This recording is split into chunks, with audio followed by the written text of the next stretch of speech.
Assalamualaikum warahmatullahi wabarakatuh. Perkenalkan, nama saya Afifah, Prodi Pendidikan Ekonomi semester 7, Universitas Muhammadiyah Palangkaraya. Video ini adalah bukti bahwa saya telah mengajar di kelas 7A dan juga B pada pertemuan ke-1. Sebelumnya, saya telah ditambahkan guru pamong ke dalam grup IPS kelas 7A dan juga B. Saya juga sudah memperkenalkan diri saya di dalam grup tersebut. Pada pertemuan ke-1 saya di kelas 7A dan B pada tanggal 18 Agustus 2020, materi yang saya sampaikan yaitu manusia, tempat, dan lingkungan dengan subtema pengertian ruang dan interaksi antar ruang.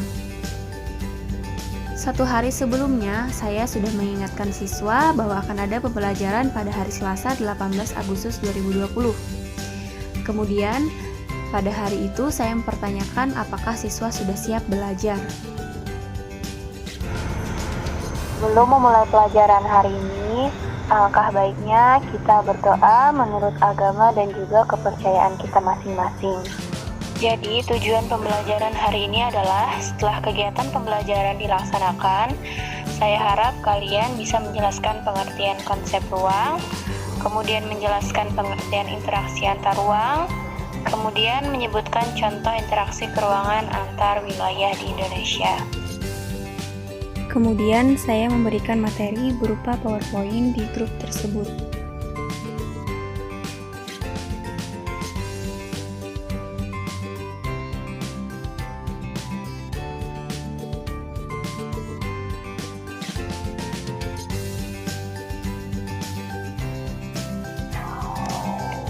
Syarat yang pertama yaitu saling melengkapi atau complementarity atau regional complementary, yaitu kondisi saling melengkapi terjadi jika ada wilayah-wilayah yang berbeda komunitas yang dihasilkannya. Sebagai contoh, saya akan memberikan ilustrasi. Contohnya ada dua wilayah, yaitu wilayah A dan juga wilayah B. Wilayah A merupakan penghasil sayuran, sedangkan wilayah B merupakan penghasil ikan. Nah, wilayah A membutuhkan ikan, sedangkan wilayah B membutuhkan sayuran. Jika masing-masing memiliki kelebihan atau surplus, maka wilayah A akan melakukan interaksi dengan wilayah B melalui aktivitas perdagangan atau jual beli. Kemudian, syarat yang kedua yaitu kesempatan antara. Kesempatan antara ini adalah suatu lokasi yang menawarkan alternatif lebih baik sebagai tempat asal maupun tempat tujuan. Jika seseorang akan membeli suatu produk, pastikan ia akan perhatikan faktor jarak dan juga biaya untuk memperoleh produk tersebut. Sebagai contoh, ada wilayah A, wilayah B, dan juga wilayah C.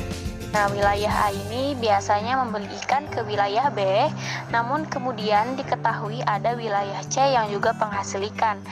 Nah, karena wilayah C ini jaraknya lebih dekat dan ongkos transportasinya lebih murah, para pembeli ikan dari wilayah A tentunya akan beralih membeli ikan ke wilayah C.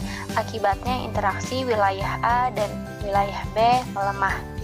Kemudian, syarat yang ketiga yaitu kemudahan transfer.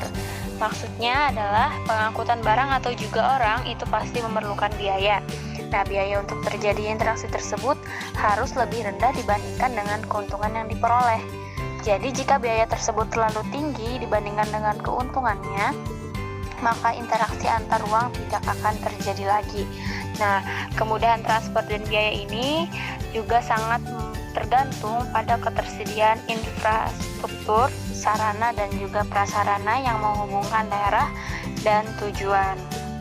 Contohnya, ada seseorang yang akan menjual sayuran dari wilayah A ke wilayah B, namun jalan menuju wilayah B itu mengalami kerusakan sehingga tidak bisa dilalui. Akibatnya orang tersebut tidak jadi menjual sayuran ke wilayah B. Nah, maka sarana dan prasarana yang mendukung ini juga